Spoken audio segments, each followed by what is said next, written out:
Al otro, a Borges, es a quien le ocurren las cosas. Yo camino por Buenos Aires y me demoro, acaso ya mecánicamente, para mirar el arco de un zaguán y la puerta cancel.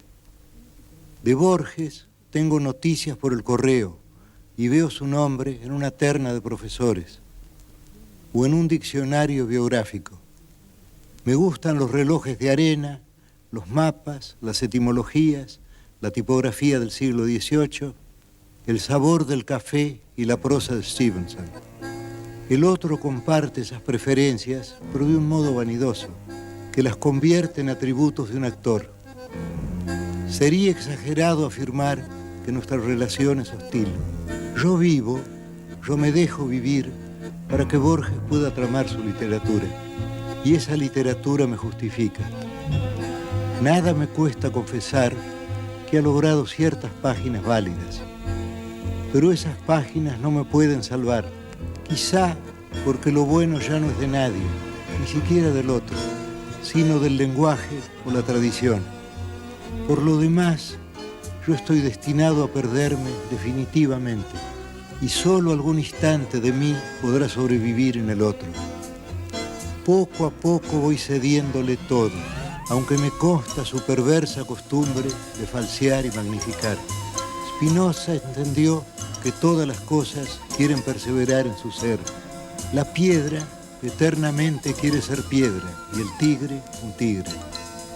Yo he de quedar en Borges, no en mí, si es que alguien soy. Pero me reconozco menos en sus libros que en muchos otros, o que en el laborioso rasgueo de una guitarra.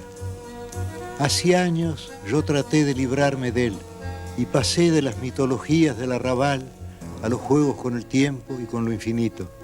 Pero esos juegos son de Borges ahora y tendré que idear otras cosas. Así mi vida es una fuga y todo lo pierdo y todo es del olvido o del otro. No sé cuál de los dos escribe esta página. Nosotros queremos saber quién ha escrito esta página, Borges. Y como quien ha escrito esta página es mucha gente, sus amores, sus odios, sus recuerdos. Odios de ninguno, ¿eh? Bueno, en una de esas aparece alguna baraja y usted dice, ni me hable de eso. Bueno, pero olvidémonos de eso. De todos modos, Borges, queríamos agradecerle su presencia aquí y avisar algo a los oyentes y a los amigos del programa. Debe haber pocos hombres tan entrevistados como usted. Y no es ninguna originalidad tener la idea de entrevistar a Borges. Pero temíamos que nos quedara la sombra de la duda. ¿Hacemos bien o hacemos mal en no traerlo? Para sacarnos esa sombra de encima, hemos resuelto traerlo de entrada nomás. Así nos sacamos de encima a Borges. Bueno, muchas gracias. Yo querría sacármelo de encima, pero sigo tercamente viviendo. Pero espero cesar en cualquier instante, sí. Hace casi 5 años Le habré dicho exactamente lo mismo. festejábamos sus 80 y decía, es un número excesivo. Y sí, y ahora imagínese 84, y en cualquier momento, si se prolonga mucho este diálogo, 85. Pero con todo, son las cifras que concluyen en cero, las que realmente alarman. Cuando yo cumplí 80, me pareció terrible. Pero luego pensé, cuando cumplí 81, 82, pensé, bueno, es más o menos 78, 79, pero sé que si llego a los 90 va a ser terrible. Y a los 91, este más llevadero. Pero espero morirme mucho antes. ¿Cómo eran su gente, sus mayores, Borges? ¿Quiénes eran? ¿Cómo es posible Jorge Luis Borges en Buenos Aires, un lejano arrabal sudamericano para seguir su estilo y su idea?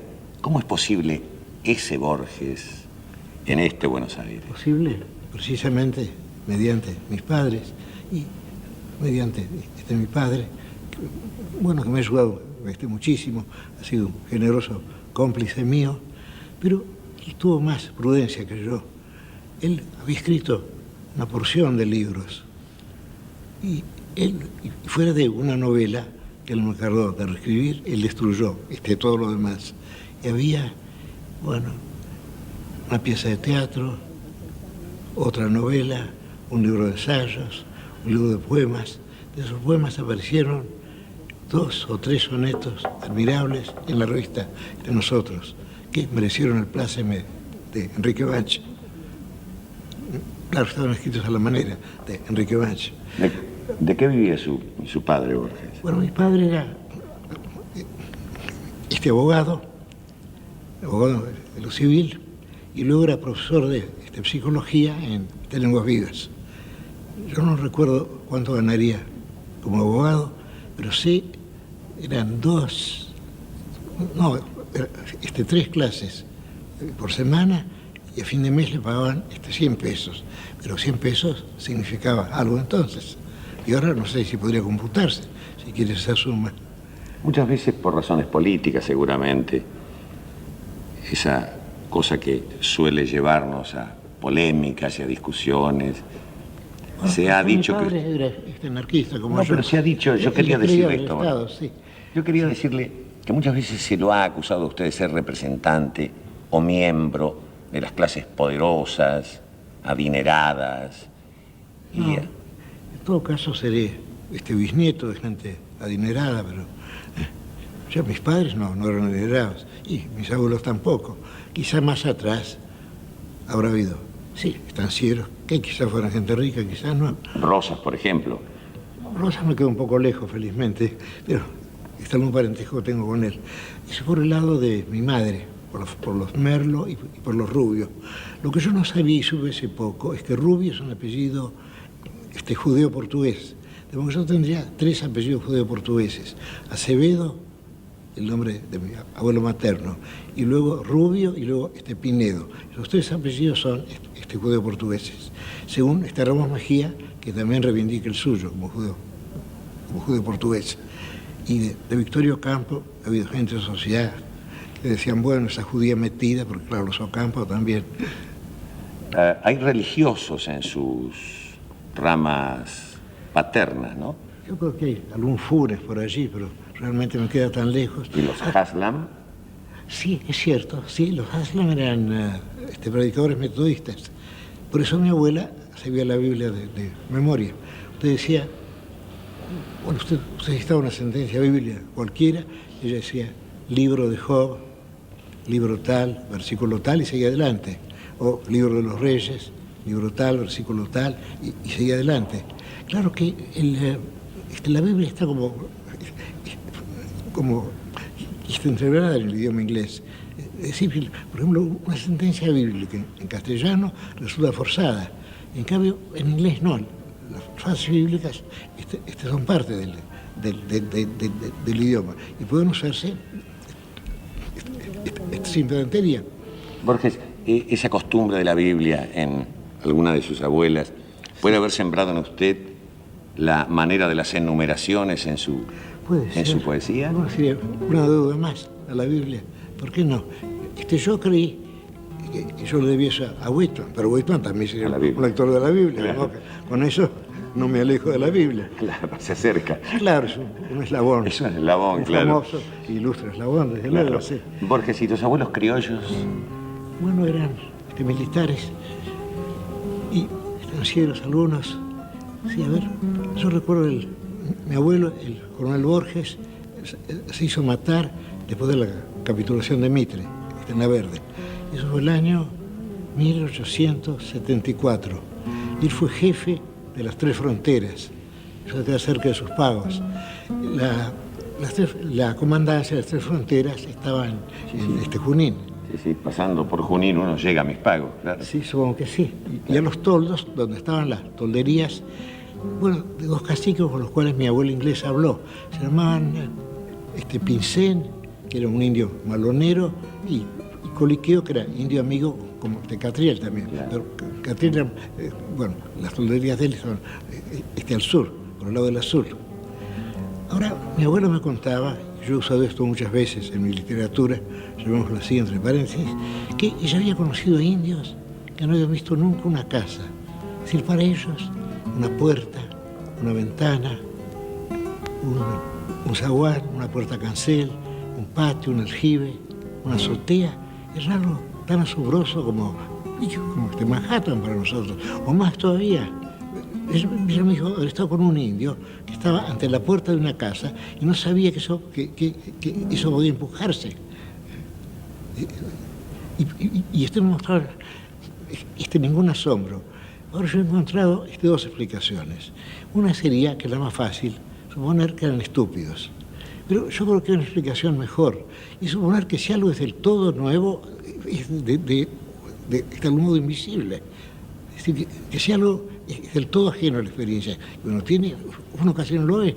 O para los propósitos de ese argumento, digamos, que no lo ve. Es decir, posiblemente el indio estaba ante una casa, y una casa era algo tan asombroso para él que no lo veía, de algún modo. Ahora, después se iban acostumbrándose como es natural. Y sé que eran mejores jinetes que los gauchos, que montaban en pelo. No sé si usaban rendas, pero espuelas no. Sí, espuelas no, y rebenque tampoco. A los potrillitos los creaban junto con los indios, los toldos, sí. Y eran excelentes jinetes. Cuando estuve en Texas, soy ciudadano honorario de Texas y de Austin, me dijeron que los indios comanches y los indios teyas, debe pronunciarse de ese modo la palabra, me dijeron, los indios teyas y los comanches eran mejores jinetes que los cowboys, siendo excelentes los cowboys, como eran excelentes los gauchos también. Pero quizá el animal sintiera una especie de animalidad en el indio también, ¿no? Quizá podría establecerse un vínculo de amistad que no podía establecerse con cowboys o con gauchos. La ceguera es una forma de vértigo y de memoria. Es que la ceguera lo obliga a uno a la memoria. Y la imaginación se hace con la memoria, desde luego. Bueno, en todo caso, yo trato de pensar que la ceguera no es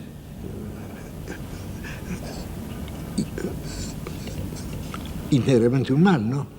Yo trato de pensar que hay un bien. Que el hecho de no poder leer libros nuevos me ayuda a recordar lo que he leído, y además como cada vez que uno recuerda algo, uno lo modifica ligeramente. Esto me lo enseñó mi padre, que es profesor de psicología. Bueno, uno de algún modo está reinventando y recreando el pasado. Usted juega mucho, o por lo menos insiste en el tema de la muerte joven, y vamos a cumplir 85 años, Borges. Y bueno, que para hablar de la muerte joven uno tiene que seguir viviendo, ¿no? Claro. Si uno se muere y se acabó. ¿Qué significa una larga vida, Borges? Es una serie de errores, pero como uno los olvida, no importa. Y qué raro, yo tengo muy pocos recuerdos personales y muchos recuerdos de lo que he leído. Los recuerdos personales que tengo son de felicidad, todos. Sin embargo, sin duda, hubo en mi vida, y tiene que haber habido desventuras. Yo he pasado buena parte de mi vida en los sanatorios, he perdido la cuenta de las operaciones que me han hecho en los ojos, y todo eso, sin embargo, se te olvida. Creo que decía Bergson, que la memoria es selectiva. Borges, ¿cómo fue la relación suya, tan larga y tan entrañable, con su madre, de usted? Ella me perdonó muchas cosas, y cuando ella murió, yo sentí que nada me hubiera costado ser más bueno con ella, porque en aquel tiempo yo seguía un tratamiento para la vista, y mi madre me preguntaba si yo no veía un poco mejor, y ella estaba postrada. Nada me hubiera costado decirle que sí, pero yo, tercamente y pedantescamente, insistí en que no, que mi vista sigue igual. Y cuando ella murió me di cuenta, bueno, me hubiera sido muy fácil para mí regalarle esa pequeña felicidad y hacerle creer que yo veía mejor. Y ahora yo trato de pensar eso, trato de pensar que, bueno, que uno es mortal, que uno está hablando con un mortal, y entonces, bueno, uno debe tratar de decir cosas gratas. Y mi hermana me dijo eso directamente una vez, pero hace muchos años. Yo he dicho no sé qué observación, maligna quizá. Mi hermana me dijo, pero ¿por qué has dicho eso? Si con eso no da felicidad. Y mi hermana, una vez una encuesta sobre la pintura, le preguntaron, cada uno tenía que decir qué era la pintura. Y uno decía, por ejemplo, bueno, que uno pinta para expresarse, o que uno pinta en función de tal o cual clase social o por tal cosa. Y mi hermano contestó, la pintura es el arte de dar felicidad por medio de colores y de formas, de dar felicidad. Una espléndida contestación. En todo caso, es verdad en lo que se refiere a los cuadros de ella, no en lo que se refiere a otros, desde luego. Claro. Sí, pero... Y eso lo dijo así espontáneamente. Otro rasgo de mi hermana. Mi hermana escribió poemas. Esos poemas eran muy superiores, bueno, a su marido y a su hermano. Pero ella era pintora. Y ella pensó que si ella publicaba o mostraba sus poemas, de algún modo se creaba una rivalidad incómoda. Entonces destruyó todo lo que había escrito para no ser rival de su marido, que era poeta. Bueno, y de mí, también se supone que soy poeta. Y ella se sacrificó, pero poemas espléndidos. Simplemente por ese rasgo de cortesía o de timidez. Hábleme de la mujer, de la pareja, del amor, de la felicidad que usted ha dicho suele encontrar el hombre en la mujer y la mujer en el hombre, en su amistad, en su compañía, en el diálogo. Yo sin duda la he encontrado muchas veces y después la he perdido. Usted dice en un poema suyo, amor y vísperas de amor. Cierto, qué raro, usted es la primera persona que se fija en eso. La verdad que yo he escrito eso. Ahora no recuerdo el poema. Sí, es Mateo. Dice amor y vísperas de amor. Y la memoria que el hombre no. Es cierto. Claro está lo de la memoria. Qué raro que lo más importante que los hechos sean las vísperas, ¿sí? Siempre ocurre eso. También me dijo una vez... No, pero siempre ocurre, ¿eh? Por ejemplo, bueno, me hicieron una operación bastante desagradable y la víspera yo estaba aterrado. Pero cuando llegó el día, claro, yo tomé una pastilla para dormir, yo me desperté y dije, qué suerte, me operan hoy.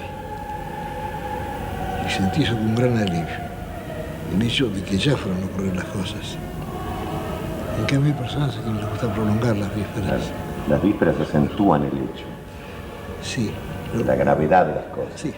Y luego cuando las cosas suceden, ya han sucedido. ¿Y el amor responderá siempre, Borges, a la expectativa de las vísperas? No, pero eso no importa. Pero si las vísperas son reales, ¿por qué va a ser menos real la víspera de un hecho que el hecho? Son dos experiencias reales. Hay un verso que yo siempre cito de Boileau, que me parece indigno de Boileau, muy superior a él. Le moment où je parle est déjà loin de moi. ¿Cómo se siente el tiempo que fluye, no? El momento en que hablo ya está lejos. Sí, y mientras él dice eso, le moment où je parle est déjà loin de moi, el presente está haciéndose pasado. Yo no sé, me parece que esa idea no puede ser de Boileau. ¿Quién yo lo ha tomado? Era un latino, quizás. Me parece, bueno, esto es más sutil que lo que suele ser Boileau. Sin embargo, ese verso está en Boileau. Yo he hablado con escritores franceses y todos me han dicho, evidentemente Verlaine, evidentemente Baudelaire, evidentemente cualquier otro, pero evidentemente Boileau, esto no lo ha dicho nadie.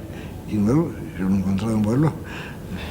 Alguna vez me comparó usted como una cosa terrible que nos llenaba de espanto al recordar, no solo el día que una mujer lo deja a uno, sino también el día que uno deja a una mujer. Es que quizás sea lo mismo, ¿eh? Claro, quizás a uno lo dejan porque uno ya ha dejado, ¿no? Quizás sea por eso, ¿eh? Que después se te confundan el recuerdo. Yo supongo que si una persona deja a otra es porque la otra no la dejaba. Sería muy raro que hubiera de un lado pasión y del otro indiferencia. Pero el remordimiento de haber dejado a alguien es también terrible, ¿sí?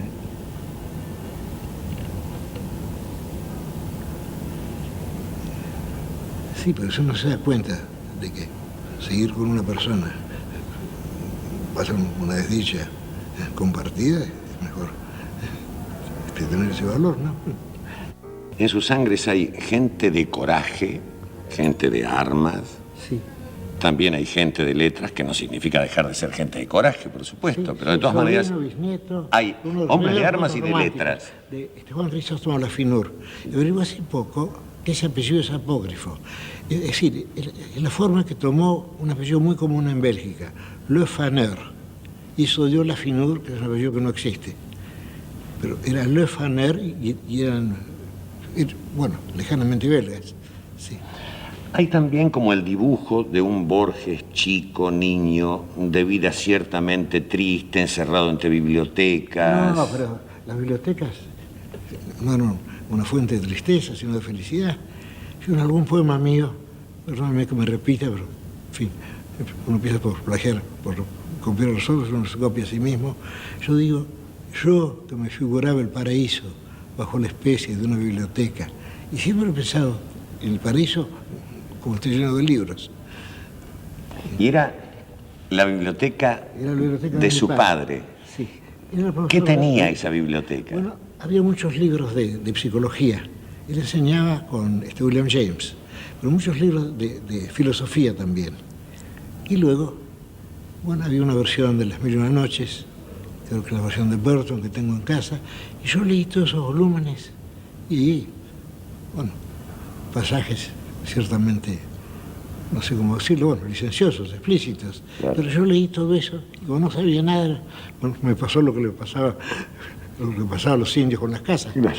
Esto no las vi, ¿no? Claro. Sí. Pasó de largo sin verlo. Sí, pasé de largo sin verlo. Y leí esos libros porque me interesaban realmente. Porque mi padre me dio este consejo, que yo siempre repito, que si uno lee un libro y se da cuenta de que no está interesado, uno debe dejarlo caer. Él me dijo eso. Y luego, años después, yo leí los ensayos de Montaigne, una de mis lecturas preferidas.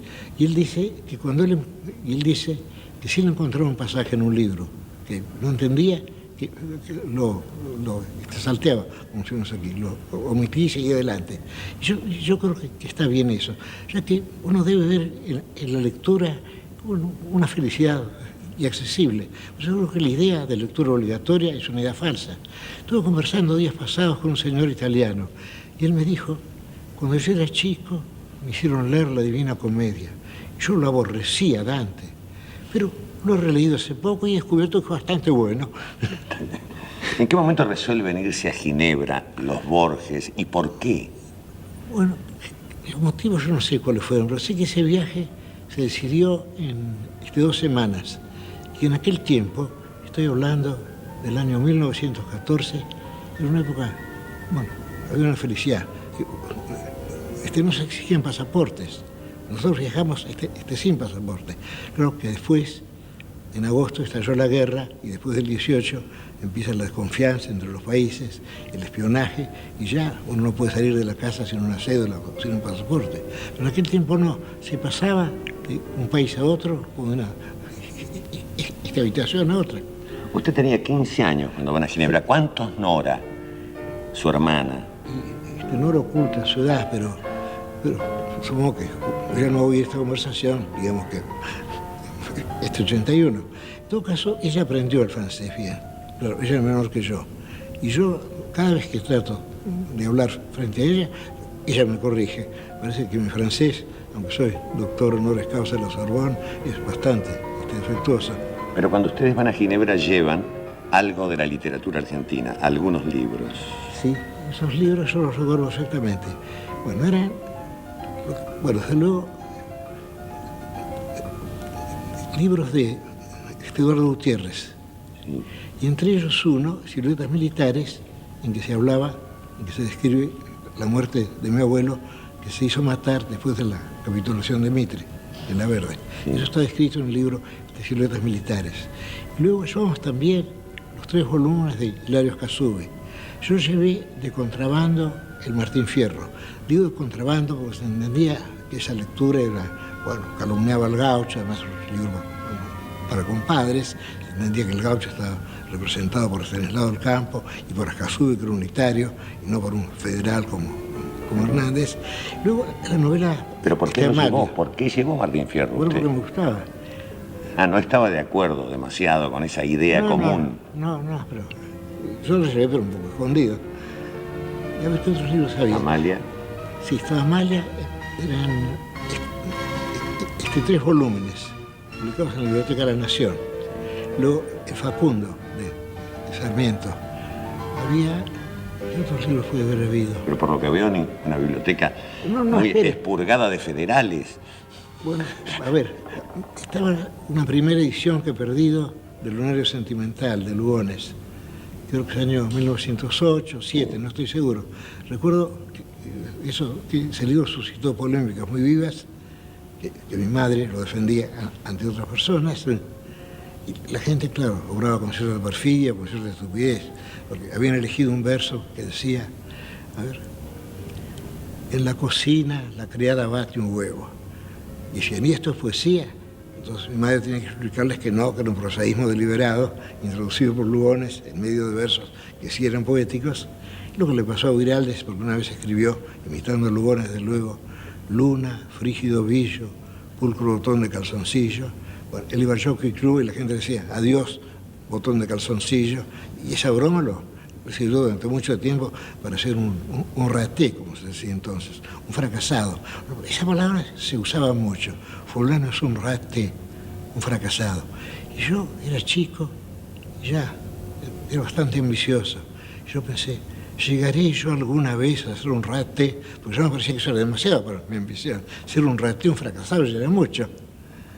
Y no sé si he fracasado en ese intento o no. ¿Cuántos años vivieron en Ginebra? Fueron años muy felices para mí, desde el 14 hasta el año 20. Del 14 al 20. ¿Sí? Usted lleva con usted ya el castellano y el inglés. Sí, y luego, bueno, tuve que estudiar latín, y ahora desgraciadamente veo que mi latín se ha rumbrado, como decir en inglés, es rather rusty. Es una lástima, un idioma tan lindo como el latín. Una frase muy linda, Browning, sobre el latín. Dice, el latín, el idioma del mármol. El lapidario del latín. Y luego yo había leído a Schopenhauer en la versión inglesa. Yo quise leerlo en alemán. Entonces yo me enseñé alemán para leer a Schopenhauer. Y empecé por un método, sin duda ya lo he recomendado a usted. Es empezar por el lyrisches intermezzo de Heine. Y ahí el vocabulario de Heine es muy sencillo. La poesía, que son coplas, lo obliga a la brevedad. De modo que yo adquirí ese libro de un diccionario alemán-inglés. Yo no conocía ninguna otra lengua germánica, salvo el inglés. Entonces, bueno, empecé a leer. Al principio tenía que consultar el diccionario para cada verso. Y al cabo de 3 o 4 meses, estaba leyendo una mañana y lloré. Los versos decían, Das küsste mich auf Deutsch und sprach auf Deutsch. Man glaubt es kaum, wie gut es klang. Das Wort ich liebe dich, es war ein Traum. Yo leí, eso me besaba en alemán y me decía en alemán. Yo pensé, estos versos están besándome en alemán. Yo he conquistado de algún modo este idioma y además el prestigio de la letra gótica. Y lloré y después, bueno, me puse a leer los expresionistas. Y bueno, después sigo leyendo mucho literatura alemana. Su gran conquista personal. Una conquista personal, sí. Cuando yo empecé a escribir, bueno, era todo lo contrario, yo buscaba palabras rarísimas. Yo buscaba en el diccionario, por ejemplo, cuando yo iba a poner numérico, pensaba, no, eso es demasiado fácil. Entonces buscaba en el diccionario Rodríguez Navas era, desgraciadamente, un diccionario muy completo, y ahí encontraba la palabra guarismal. Entonces ponía guarismal. Y luego a mí mismo me da vergüenza, y la gente me preguntaba qué quería decir, pero yo escribía de acuerdo con ese sistema de no repetir palabras. Y ahora creo que, es lo contrario, creo que conviene repetir palabras. Además, si usted varía las palabras, el lector piensa que usted está variando los conceptos también, y puede equivocarse. Yo recuerdo una página de Capdevila, él habla de Buenos Aires en tiempo de rosas, y dice que todo estaba pintado, digamos, de punzó. Pero, como tienen los escrúpulos literarios de aquella época, piensa que no debe repetir la palabra. Entonces habla de una divisa, punzó, una puerta pintada de rojo, una corbata colorada, y entonces con eso destruye todo el efecto, porque el lector piensa que son colores distintos, ya que las palabras lo son. Seguro que hubiera sido mejor decir siempre punzó, bueno, para insistir en la monotonía y en la repetición del color. Había la idea de que no deben repetirse las palabras, es una idea falsa. Yo he notado que los clásicos castellanos no tienen esa idea. Tampoco les importaba la prosa rimada. Yo creo que todo eso se nota más con la vista que con el oído. Por ejemplo, si una persona habla en público, puede usar 3 veces palabras terminadas en ión. En cambio, en una página escrita resulta torpe. Pero eso es porque se lee con los ojos. Pero eso, oído, no te molesta a nadie. Escribir y leer para un ciego se convierte en un ejercicio sonoro, oral. Sí, estoy obligado a eso. Ya no hay silencio. Sí, yo paso buena parte de mi tiempo solo, y entonces estoy continuamente, puliendo frases. Sí, pero después hay que dictarlas. Después hay que dictarlas, sí, pero lo que yo dicto ya es un 5º o 6º borrador, porque yo he ido puliéndolo muchas veces. ¿Utiliza la voz alta o eso se hace en silencio, Borges? No, esto lo hago en voz alta. Bueno, primero en silencio y luego voy probando en voz alta. Y en casa le están acostumbrados, no piensan que me he vuelto loco porque estoy hablando solo. Esa es la forma de elaboración. Es que yo no sé qué otra forma posible puede haber para... Y cuando trabaja, por ejemplo, vamos a ver, usted trabajó mucho con Bioy Casares. Inventaron personajes, sí. Inventaron autores, sí, Bustos Domecq. Sí, pero en ese caso nos olvidamos de que éramos 2 personas. Es decir, no había ni cortesía, ni rivalidad. Bueno, de algún modo éramos Suárez Lynch y Bustos Domecq, y no importaba que una sugestión saliera, desde el lado de la mesa o de frente. Nos olvidamos de eso. Pero yo creo que en general los argumentos han sido más bien míos y las frases han sido más bien de Bioy. ¿Solía imponerse el autor inventado a ustedes? Sí. Muchas veces no nos gustaba, ninguno de los dos una frase, pero de algún modo Bustos Domecq o Suárez Lynch insistían y nos dimos cuenta que no podíamos hacer nada. Él había tomado esa decisión y que era mejor acatarla porque había ese tertium quid, ese tercer hombre que nos dictaba lo que él quería. Qué raro, ese fantasma creado por 2 personas a quienes no les gusta mucho lo que el fantasma escribe, lo que el fantasma les dicta. Es una amistad perdurable la de Bioy. Faltan en su vida, porque se han ido para siempre, algunos otros amigos. Estoy pensando en Guiraldes. Bueno, y Peirú, Manuel Peirú. Claro. Bueno, Francisco Luis Bernardes. Claro. Bueno, yo era discípulo de Cancinos Asens en España. Cancinos ha muerto. De Victoria Ocampo también fue amigo. Sí, pero más... Aunque a veces hubo algún encontronazo. Bueno, sí hubo algunos, sí, pero yo lo conocí menos a Victoria que a Silvina. Sí. Pero ahora, Silvina está ahí como para hablar de sí misma. ¿Cómo era Victoria? Era bastante mandona, Era bastante mandona. Ahora conmigo fue muy buena. Bueno,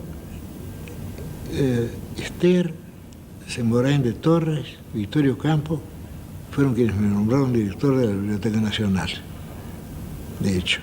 Porque yo aspiraba a ser director de la Biblioteca de Loma de Zamora.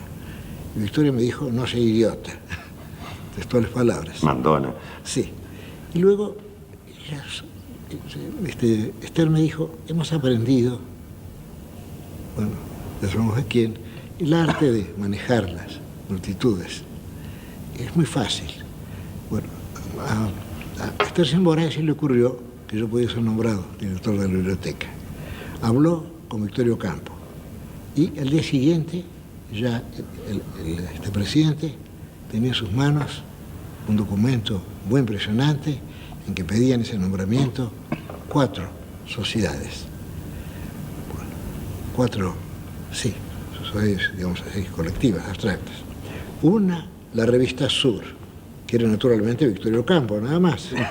Otra, la Sociedad Argentina de Escritores, sí, que era Erro. Otra, la Asociación Argentina de Cultura Inglesa, que creo que era un señor Mackay. y otra, el Pen Club, que era, creo que Miguel Alfredo Olivera. Se pusieron esas 4 personas de acuerdo, firmaron con esos seudónimos abstractos, y entonces una candidatura muy poderosa, la mía, apoyada por 4 entidades, generalmente 4 personas. Pero eso bastó. Bueno, y asombrosamente me hicieron director de la Biblioteca Nacional, y bueno, yo estaba atónito. Me dice, pero ¿cómo voy a ocupar yo un lugar que ocupado Brusac? Y José Mármol también. Porque yo escribí aquel poema de los dones.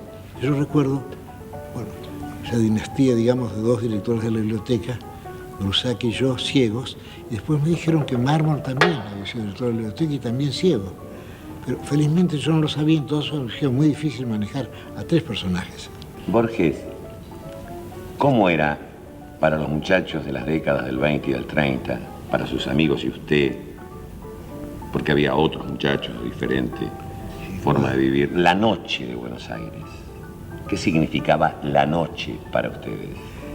Bueno, para mis amigos y para mí, sobre todo, una ocasión para recorrer toda la ciudad. Como Hernández, hemos hecho caminatas muy extensas. Por ejemplo, yo recuerdo una vez, sí, desde San Juan y Boedo hasta el Puente Arcina. O si no, salir del centro y llegar a Chacarita. Sí, o por ejemplo, salir de Rivadavia y Medrano y llegar a Saavedra. Sobre todo eso, así exploraciones de la ciudad. Además, la idea de descubrir a Buenos Aires, la idea de que era una ciudad secreta y que teníamos que descubrirla de algún modo. Sobre todo con Hernández. Todos los domingos, a la noche o los sábados a la noche salimos a caminar. Con Jules Solar también caminaban, ¿no? Con Jules Solar también, sí. Bueno, yo diría que yo he conocido a 2 hombres de genio. Serían previsiblemente el primero, Macedonio Fernández, y no menos previsiblemente el otro, Jules Solar. Nosotros esperamos mucho del encuentro de ellos. No, cada uno fracasó con el otro. Jules Solar, Macedonio le pareció una persona muy trivial, dijo que era igual a cualquier otro argentino, y en cambio Macedonio Fernández dijo algo más terrible sobre Jules Solar. Dijo, es una persona que merece todo respeto y toda lástima, lo cual es terrible. Y esperamos mucho ese encuentro nosotros. Resultó que no. Claro, cada uno estaba en su mundo, y en 2 mundos tan distintos. Pero en los últimos tiempos los críticos y los coleccionistas han descubierto la obra de Solar, su pintura. Pero desde luego, sí. Cuando yo cobré un primer sueldo, yo pensé, Jules Solar conoce tanta gente rica, nadie le ha comprado un cuadro. Entonces yo le dije a Jules que yo quería comprar ese cuadro de él. Me dijo, bueno, me dice, voy a hacerle precio de amigo. Este cuadro se vende, está marcado 100 pesos, pero yo le cobro 50. Entonces me dio ese cuadro, me cobró 50 pesos y me regaló además otro, mucho más grande. Porque a él no le gustaba la idea de este comercio con la pintura. Él tenía una gran admiración por el pintor suizo Paul Klee. Y él decía que era muy superior a Picasso. Y en aquel tiempo no se podía hablar mal de Picasso, era como una herejía. En cambio ahora no puede decir lo que uno quiere. Y a Jules no le gustaba Picasso y lo decía, ¿no? O no le interesaba Picasso, mejor dicho, no sé si le gustaba o no. De manera que, Borges, ustedes, con Jules, con Bernardes, con otros amigos, con Mastronardi...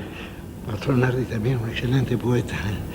Mastronardi se carteaba con Jorge Guillén.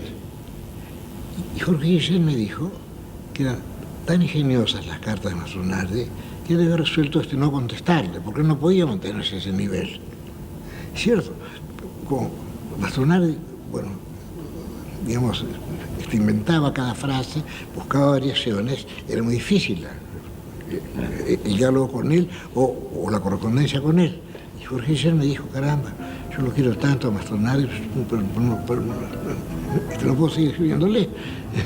Ustedes buscaban, ¿Cómo? volviendo a la noche de Buenos Aires, buscaban Buenos Aires en la noche, pero bajo las estrellas, en sus calles, mientras otras gentes descubrían la noche en lugares cerrados. Eran dos formas de buscar la noche diferentes. Es cierto, sí. Yo no había pensado en eso. Y son dos maneras clásicas de buscar la noche en Buenos Aires. Sí.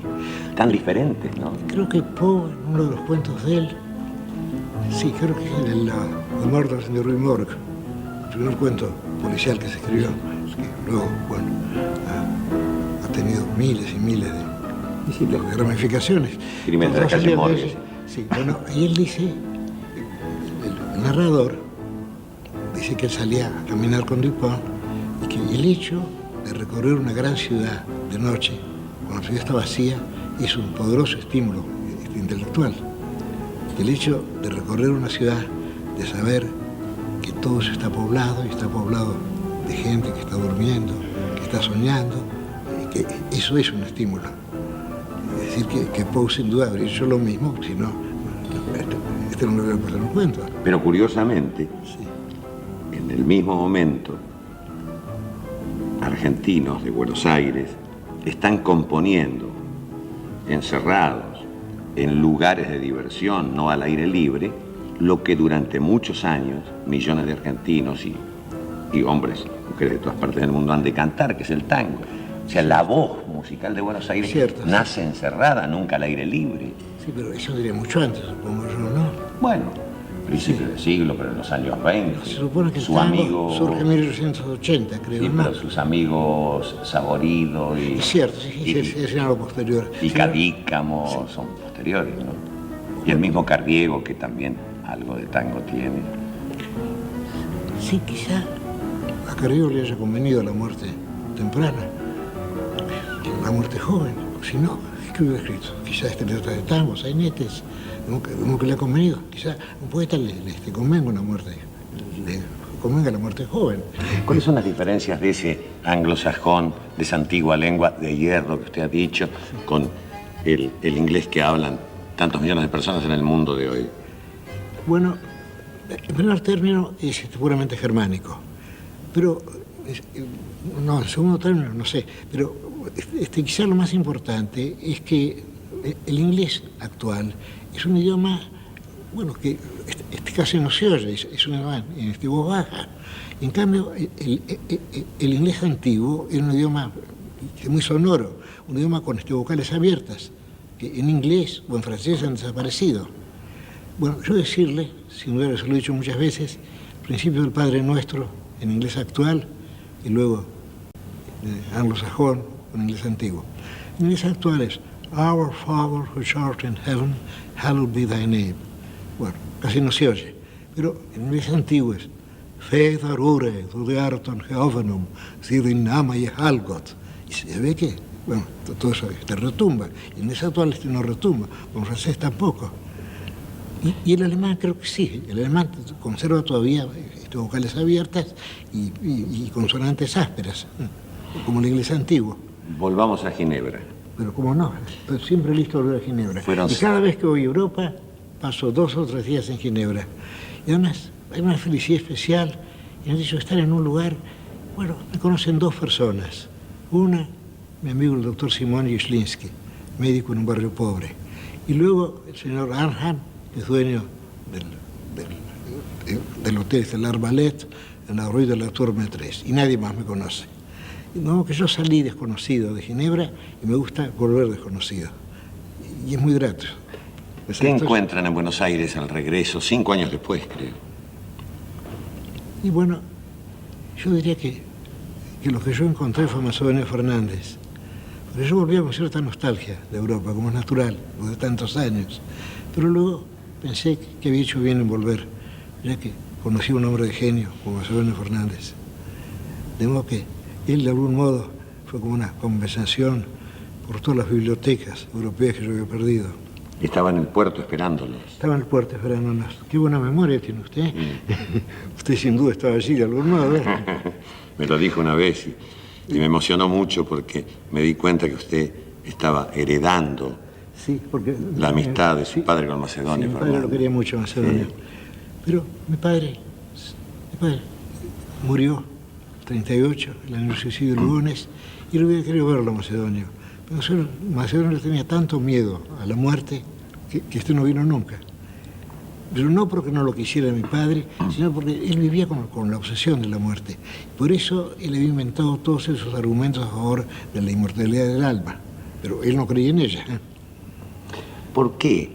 ¿O a qué cree usted que se debe el hecho insólito de que Evaristo Carriego, siendo usted un chico de 10 años, haya visto en usted, y lo haya dejado escrito en un poema a doña Leonor, haya visto en usted ya el horizonte del genio del éxito literario?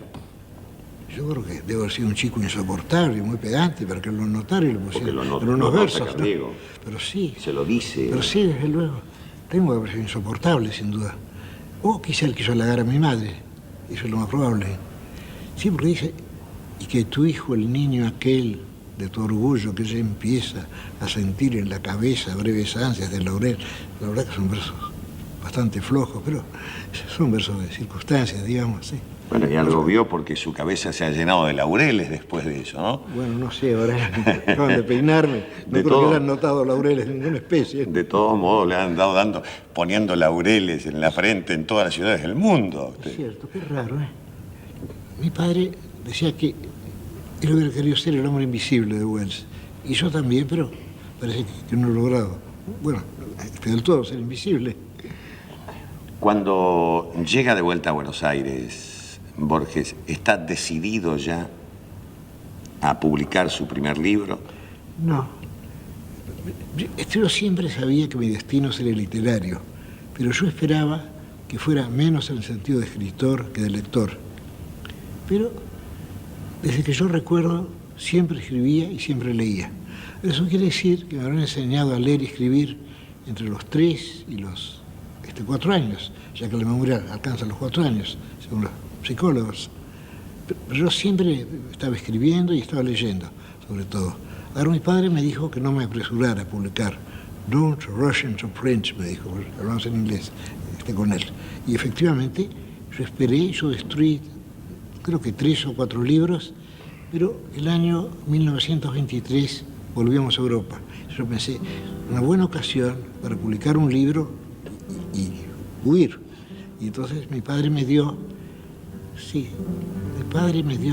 300 pesos. Y con eso se imprimieron 300 ejemplares del libro en la planta Balcarce, en la Plaza de Mayo, al lado de la pileta Balcarce, que no sé si existe aún. Bueno, es decir, publicar un libro costaba 300 pesos entonces, y ahora posiblemente un ejemplar de un libro cueste más. ¿Quién lo ilustró? Mi hermana dibujó la tapa, que eran casas así, digamos, arquetípicas de Buenos Aires, casas bajas, con azoteas, con patios. Me gustó mi hermana, un grabado en madera, no se usaba entonces, y creo que después tampoco. Lo que se hacen ahora son linoleum, creo, ¿no? En madera, que no sé si es eso. ¿Qué tal le parece, tantos años después, el libro a Borges? Tenga cuidado, Borges, porque no se puede decir de algún libro de Borges que no le gusta a uno, ¿eh? Así que tenga mucho cuidado con lo que dice. ¿Qué opina de aquel libro usted? Yo no sé, hace tanto tiempo que lo he publicado, pero yo creo que hay 1 o 2 composiciones atendibles, digamos. Hay un poema, el título es feo, se llama Llaneza, dedicado a Aide Lange, y a quien yo quise mucho. Creo que ese poema puede, como dicen ahora, rescatarse, y los demás quizá les convenga el olvido, que los cubre ya. Usted ha salido del Buenos Aires de la primera década, ha salido de su infancia, ha salido de Ginebra, casi ha salido de 3 patrias. La primera Buenos Aires, la infancia. Que y se olvidó es de una Adrogué, patria. de Montevideo, Perfecto. y de San Nicolás, bueno, sí. Muy bien. ¿Qué es el Borges de los años 20? Un joven, con amigos. Tengo que haber sido un pedante insoportable, me imagino, ¿eh? Pero leí y releí a Lugones. Bueno, es que toda mi generación se trataba no de imitar a Lugones, pero de ser Lugones. Todos pensamos que escribir bien es escribir como Lugones. Y después descubrimos que el estilo de Lugones es uno de los, digamos, de los 100 modos de manejar bien el castellano, pero no el único, como creemos nosotros. Qué raro, todos lo atacábamos a Lugones y era para librarnos de la habitación de Lugones. Y él se daba cuenta de eso, además. Porque yo recuerdo la primera vez, fuimos a visitarlo a Lugones, muertos de miedo, Eduardo González Lanuza y yo. Entonces, cada uno tenía miedo de que el otro se diera cuenta de que estaba aterrado.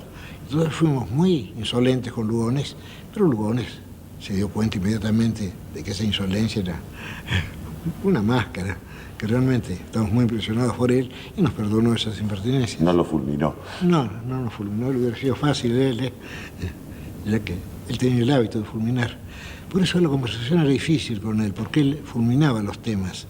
Sin duda yo le he dicho que Bernardes una vez se atrevió a mencionar el nombre de Charles Baudelaire y Lugones le dijo, no vale nada, punto y aparte. No justificó esa razón. Tampoco dijo por qué no valía nada. Y además lo respetamos tanto a Lugones que aceptamos esa sentencia de muerte. Y yo me atreví a hablar de Grusac delante de él.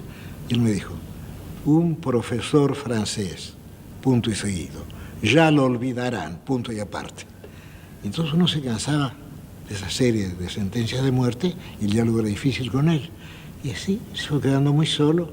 Y cuando González Garaño me dijo que se había suicidado, me sentí apenado, pero no me asombró. Ya que me di cuenta de que Lugones estaba muy solo. Pero tenía dos amigos. Uno era un poeta, autor de una comedia, La Bambina. Parece que nadie ha leído ese libro. Y a lo mejor es excelente. Y el otro era Gorchunov, Alberto Gorchunov. Y luego yo no creo que él tuviera otros amigos, Lugones. Vivió muy solo. ¿Tiene la sensación que a usted le da Whitman de ser el protagonista, el autor, el lector caramba, de su obra? No, pero estudiar era un poeta de veras, es otra cosa, yo no. Yo soy un amanuense, tampoco un simulador, porque no me toma bastante trabajo.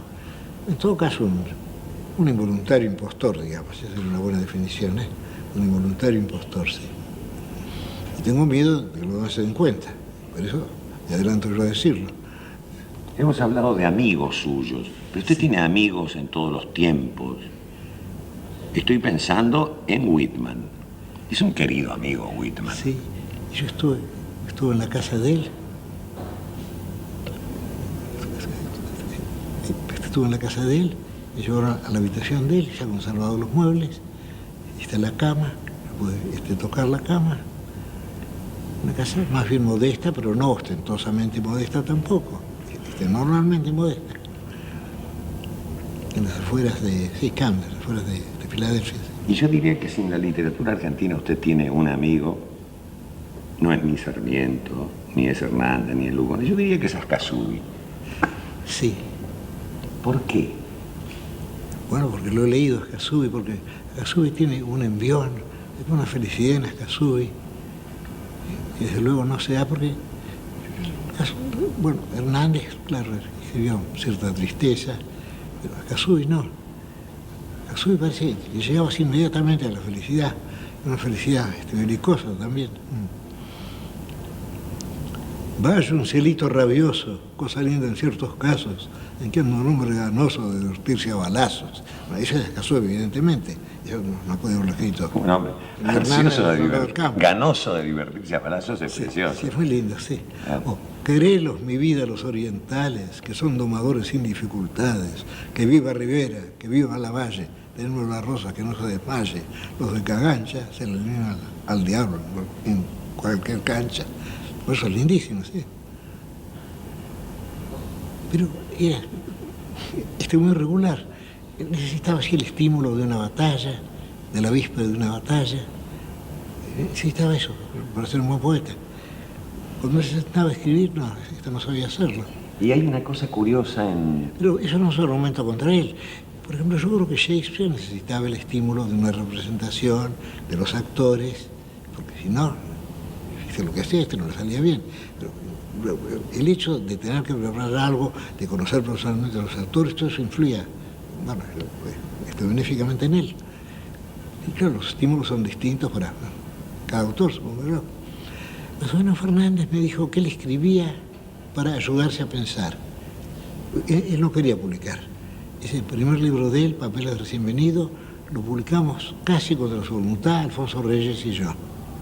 Porque no tenía ningún interés en publicarse. Usted tiene algunas fobias literarias. Y yo Rechaza. Sí. Sí, rechaza algunos nombres, algunos... Sí, pero cuento después de que me equivocaba en general. Por ejemplo. A ver, ¿cuáles son? Por ejemplo, gente que son casi, bueno, mitológicos para miles de personas, son para usted fácilmente rechazables. Le voy a decir algunos nombres. Horacio Quiroga. Y bueno, es que sucede que he leído los cuentos de Quiroga. Creo que eso justifica el no aceptarlo. Sin embargo, esos cuentos, cuando uno los lee, no impresionan mucho, pero después en la memoria sí. Es decir, que Quiroga escribió esos cuentos no para ser, bueno, leído atentamente, sino para ser recordado después. Es decir, esos cuentos, bueno, cuestan cierto esfuerzo para leer, pero después uno los recuerda como algo fuerte, ¿no? Sigo. Gabriela Mistral. ¿Usted ha leído algo de Gabriela Mistral? Bueno. Yo tomo la impresión de que era una pobre mujer. Yo querría que alguien me citara, pero hasta ahora no he conseguido, que alguien me citara un buen verso de Pablo Neruda. ¿Usted recuerda alguno?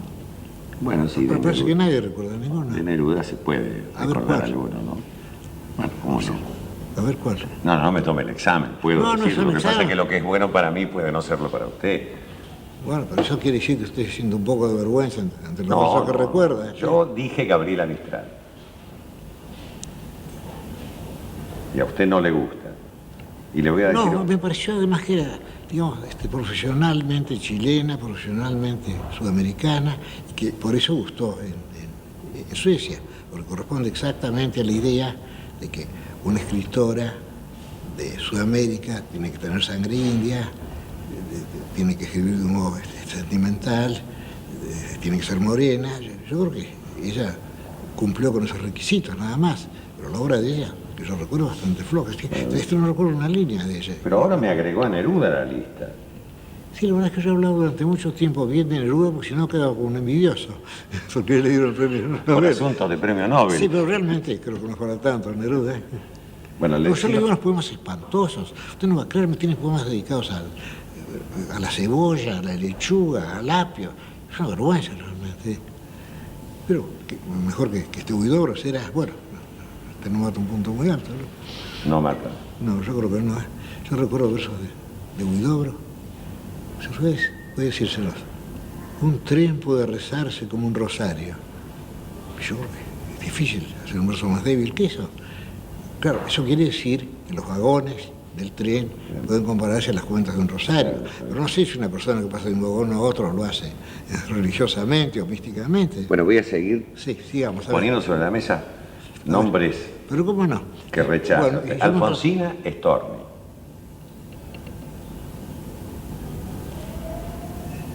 Sí.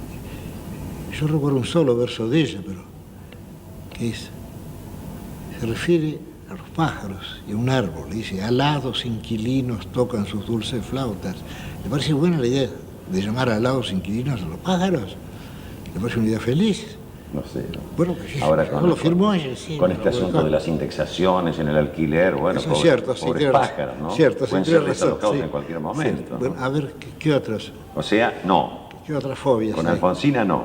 Hay quien dice que Borges, Roberto Arlt y Julio Cortázar son quizá vertientes de tres grandes formas de la literatura argentina de este siglo, por la cantidad de discípulos, de continuadores de su estilo, que inclusive han influido hasta en el habla de la gente.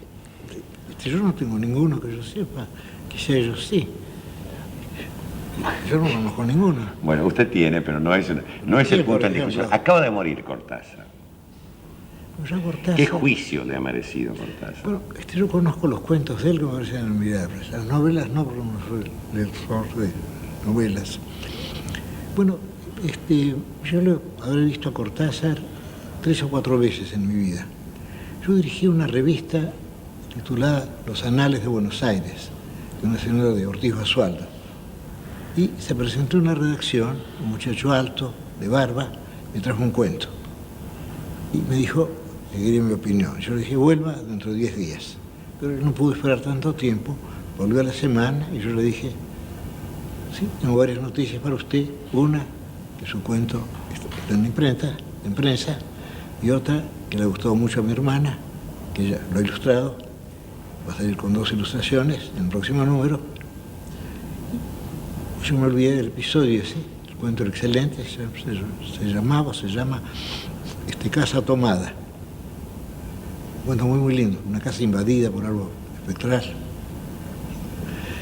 Y luego nos encontramos en París, y él me dijo que no había publicado nunca nada en su vida, y que él me debía a mí, bueno, esa sensación tan grata de ver su obra y su nombre en letras de molde, de ver comprobar que ese texto había sido aceptado y publicado en una revista literaria. Las ilustraciones le gustaron mucho también. Y yo le dije, bueno, qué suerte. Y después, esto no lo he visto, y no sabía nada de él. Y ahora yo leo algunos cuentos de él, me parecen excelentes. Pero en cuanto a las novelas, la verdad es que yo no soy lector de novelas. Yo diría que fuera de Conrad, fuera de Dickens, fuera del Quijote, fuera de Dostoyevsky y de Tolstoy, creo que no he leído. ¿Cómo no leyó Moby Dick? A Moby Dick también, pero no sé, eso es más que una novela, yo creo. Ya, es un poema, ¿no? Sí, desde luego, entonces, bueno, serían 6 ya. Pero mencionar yo no leo novelas. Si seguimos su idea de que el Martín Fierro es una novela, leyó también a Hernández. Entonces, muy bien, entonces ya quedó bien, quedó. Pero no leyó arte. No leyó Los Siete Locos. No, hay una novela de él que me impresionó mucho, que se llama... ¿Cómo es? Sí, porque yo escribí un cuento después, usando el argumento. El libro se llama... Es un muchacho que denuncia a unos malevos. Uno de los primeros libros de él. ¿Usted no recuerda el título? No, El Juguete Rabioso. Sí, El Juguete Rabioso, exactamente, sí. Y luego yo recordé ese argumento y recordé una experiencia personal mía y escribí un cuento. En ese cuento hay un personaje que se llama Alt, para que el lector recuerde a Alt, que es el que ha sugerido el cuento. Los otros libros traté de leerlos y fracasé. Esos libros, no sé, parecieron así tan tremebundos y tan incómodos, lanzallamas. Esos libros parecieron ilegibles. Yo a Arlok lo he visto, sí, 3 o 4 veces en mi vida, tal vez. Él fue secretario de Ricardo Virales. Y no, recuerdo una discusión. Él estaba muy entusiasmado con la revolución del 30. Y a mí me pareció que era horrible esa revolución. Y estaba muy entusiasmado, y a Uriburu le parecía un personaje heroico, ¿no? Y yo no compartí esa opinión. Pero qué raro, Bernardes también está entusiasmado con la revolución del 30. Y Art, desde luego. No sé, posiblemente ahora no pensaría así. Hay otra cosa que me inquieta, Borges, que es su popularidad y una extraña cosa que lo liga con millones de personas que muchas veces tratan de empezar la relación con usted rechazándolo, no, Borges, y terminan de... Mire, lo voy a contar. Vinimos en un taxi, sí, que el taxista le pida un autógrafo a un locutor o a un animador de radio y televisión. Bueno, es más o menos habitual, es la popularidad que decía Víctor Hugo, que es la gloria en moneditas. Bueno, está bien. Esa es la diferencia que hay entre la popularidad y la inmortalidad, es bastante fácil establecerla. Pero que el taxista diga, por favor, bueno, dígale al señor Borges que me firme un autógrafo. No, porque yo oí cuando usted le dijo a él que me pidiera. No, yo no le dije. Bueno, yo lo oí entonces. Yo no lo dije, le doy mi palabra de honor. Yo venía en el asiento adelante. No, mi palabra. Usted tiene que decir eso ahora, pero si no. Tan inverosímil eso. No. Usted pidió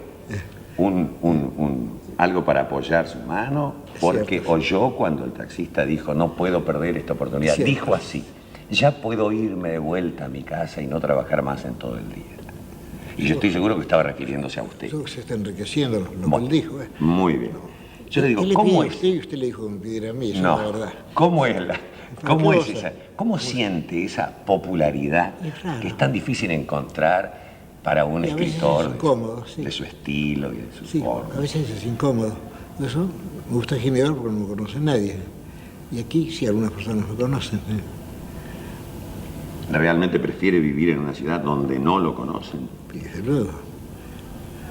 Yo no tengo ninguna duda. ¿O la ventaja que tiene Ginebra es que no le hacen entrevistas? No, porque una vez me dijeron a mí, si querían que se avisara en un diario que yo estaba, y yo dije que no. Que yo había salido desconocido de Ginebra y quería volver desconocido. Para jugar un poco a ser el muchacho aquel, ¿no? Para perderme un poco demasiados años. Usted sabe que ha convertido la entrevista casi en un género. Usted se dice que... Es cierto. Que Borges se ha inventado el género. Sí, por ejemplo, bueno, usted no lo ha dicho todavía, pero siempre llega un periodista a casa y me pregunta, ¿estoy hablando con Borges o con el otro Borges? Entonces yo bostezo ligeramente y le digo que no es necesario recurrir a ese artificio, ¿no? Pero eso que es parte de una tradición. Yo no he hecho nada para eso. Bueno, escribí aquel texto, Borges y yo, pero tampoco estoy continuamente dudando entre cuál de los dos soy. Borges, usted ha viajado en los últimos tiempos con Turquía últimamente. Con María Kodama. Sí. María Kodama, que es una alumna, es su amiga. No, alumna no, ella tiene una personalidad completamente distinta y lo que ella escribe, bueno, no se parece en nada y no quiere parecerse a lo que yo escribo. La gente se pregunta, qué hondo lazo los une, qué entrañable, es el lazo de una secretaria, de una alumna, de una amiga. No, secretaria no. No es alumna tampoco, porque lo que ella hace no tiene nada que ver con lo que yo escribo. Absolutamente. Lo que ella hace podría parecerse más a lo de Lord Ramsay, a que no sé si ha leído o no. Lo que ella escribe son más bien como mitos, como leyendas. Cualquier texto de ella parece muy, muy antiguo. Los personajes son dioses. Y, bueno, hay sucesos que son anteriores a la tradición del mundo. Es muy raro. Ella tiene como una mente mítica, una mente cosmogónica. Es muy raro lo que ella escribe. Y luego ella ha escrito poemas también, pero no me ha mostrado ninguno. ¿En qué hablan ustedes? Y en castellano, naturalmente. Todavía no han podido hablar en anglosajón. Bueno, ella sabe más anglosajón que yo porque ella tiene vista. Yo no creo que nadie pueda hablar en anglosajón. Vamos a beber un poco uno puede de... llegar a descifrar algún texto para hablarlo, pero es imposible. No puede ser, como en el caso del latín, usado en una conversación entre quienes lo sepan. Posiblemente, pero yo no conocí a nadie capaz de hacerlo. Uno puede llegar a descifrar un texto. La hazaña de los judíos con el hebreo es notable porque resucitaron una lengua que era muerta, ¿no? Sí. Seguimos con sus libros, Borges. Usted sigue publicando algunos libros cabo de los años. Tengo una mala noticia para usted. Tengo en prensa 5 libros. Un libro que voy a publicar en colaboración con María Kodama, titulado, el título no es original, Atlas, que es un libro sobre nuestros muchos viajes. Ya que, bueno, estuvimos en Edimburgo, conocemos todos los estados de los Estados Unidos, estuvimos en Egipto, en Islandia, en el Japón. Últimamente, nuestro último descubrimiento ha sido Turquía. Grecia es la segunda vez que vamos. Bueno, eso va a ser un libro de textos y de fotografías, pero de fotografías inventivas. Ellas, bueno, no sé, collage o algo así. Esta es la parte de ella, aunque ella también escribirá algo. Luego tengo en preparación un libro de cuentos. Pero lo único que puedo decirle es que el título del libro será La memoria de Shakespeare. Luego tengo un libro de poemas, pero el título no me ha sido revelado aún. Y luego sigo escribiendo así, periódicamente, notas. Sí. Pero en los años 20 y en los años 30 seguimos publicando, después de aquel primer libro. Algunos de esos libros han merecido los volúmenes de las obras completas. Algunos usted dijo, esto no. No, desde luego. Es que yo realmente, bueno, consentía la publicación de las obras completas para excluir ciertos textos, no para incluir los otros. Es decir, la verdadera razón, la verdadera justificación de ese libro es la omisión de tal o cual volumen, cuyo título no voy a divulgar porque no quiero hacer propaganda. Pero hay 2 libros míos y para omitirlos, yo le dije a Frías, porque estaba de acuerdo, que se publicarían las obras completas, para poder omitir esos 2 libros. Pero quizá habría debido omitirlos a todos. O sea que Frías es el no editor de esos libros, no es el editor de los otros. Es cierto, sí. Claro. Sobre todo el no editor. Para mí lo importante es eso, es la omisión. Pero de pronto usted aparece, Borges, ya no como el poeta o como el ensayista que ha publicado, sino como el gran creador de obras de ficción. Bueno, es que es lo que me ha salido menos mal, yo creo. Aparecen ficciones, sí, el Aleph, el Jardín de los Senderos. Si elegir un libro, habría que elegir... Yo vacilo entre el informe de Broglie y el libro de Arena, pero quizá el libro de Arena sea mejor. Pero esos no son los libros que lo han consagrado. Usted cuando publique esos libros tiene 40 años de consagración. Sí, yo diría que ficciones y el Aleph. Sí, y yo le debo esa consagración a Caviar, a Roger Caviar. Él está personalmente enemistado conmigo. Él incluyó un libro mío, Ficciones, en esa colección, está la Croix du Sud. Y él me votó por el premio Formentor. Y entonces se fijaron en mí, en Buenos Aires. De modo que yo le debo, bueno, mi fama, llamémosla así, sobre todo a Caviar, a Roger Caviar. Borges, a veces pienso que uno de los grandes temas de su obra es la búsqueda del absoluto. Sí, pero hasta ahora no lo he encontrado. Bueno, usted pone toda la memoria en la memoria de un paisanito uruguayo. Eso es cierto. Pone toda la vida en el trayecto de una bala. Es cierto.